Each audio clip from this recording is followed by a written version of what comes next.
Hey Whiskey Tube, we've got another video for you. This is what I call the adult scavenger hunt.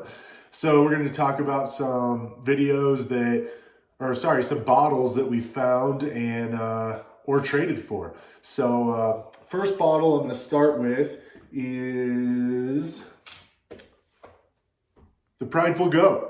We were able to get a store pick of this. I'd seen some reviews that were saying that it was a really underrated and good whiskey, so picked it up. I'm not a huge rye guy, so I'm pretty excited to try it. But we'll have a review out for you once we get that cracked open. Our next bottle that we're coming in with is Shanks 2022. Was able to find this. This is always a really hard one to find in Colorado. So there was a local liquor store that did a drop. They kind of just sprung it on everybody on a Sunday. Actually, it was a Saturday morning. So I got the notice, I think 15 minutes after they posted it. And by the time I got to the liquor store, which was probably about 10, 15 minutes from my house, I was 30th in line. Was luckily able to get this bad boy, and we'll definitely do a review on that one in the future. Our next bottle, we've got several of them, and that is the Four Roses Single Barrel. We were able to get a local liquor store's store pick, and then also through some hunting, I was able to get 3 more of the bourbon enthusiast picks. All of these have different recipes. So I've got the OESF, and this is a 11-year, 2-month. This one right here is OESO, and it's an 11-year and 4-month. And an OBSV, this is 10 years and 3 months. And last but not least is an OESK, which is 10 years and 2 months. So really excited to try those. The single barrels have been pretty hard to find in Colorado, but they did a drop pretty heavily this year. I was able to get, not all of them, but I was able to get a fair amount. But most of these are the bourbon enthusiast. I was able to get one other one from a Total Wine Selection. That one's getting pretty low, so I'll have to crack one of these up pretty soon.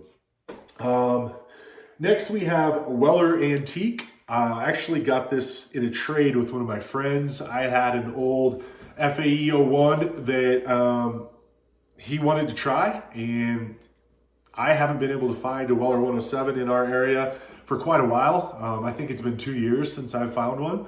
So I was able to trade for this, which he was happy, I was happy.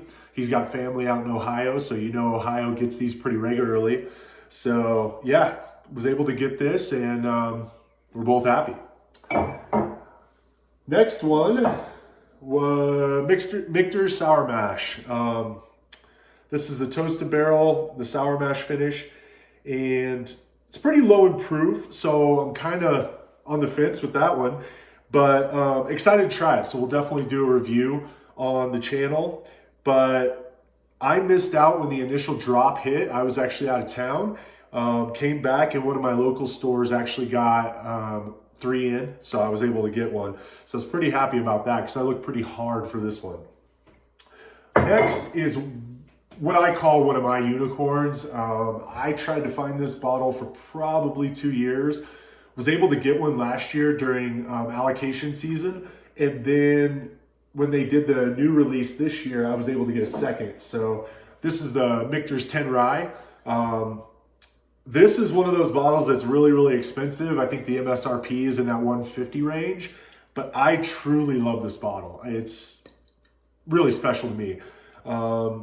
So yeah, I would highly recommend it if you get a chance. Get one, or try it at a bar, just so you can know if it's worth the cash for you. But yeah, that was one of my good finds. And last but not least, this one, I actually got my name in for a raffle and was actually selected. And it is the Russell's Reserve 13. I have a batch 1 that I haven't opened because people have said so many times that it's just a truly special bottle. I was trying to wait for something special to open on it, and was able to get this bottle. And I've already sampled out about 4 to 6 ounces of this, and then I've had a couple pours myself. So definitely one that we can review on the channel if people want. I know it's been out there for a while, and I know there's been a lot of reviews, so not sure when I'll get that review done, but we'll definitely get to it. But yeah, that's what I got over the course of October. So it was a pretty good month for me. Those single barrels, the Four Roses, are truly spectacular, so I'm really excited of those. And Shakes has been one that I've been looking for quite a while, so I'm pretty happy to try that one out. But please like, comment, and subscribe. If you have any requests or anything for the channel, feel free to send a comment down there, and we'll definitely take everything with a grain of salt and hopefully get you some more content out soon.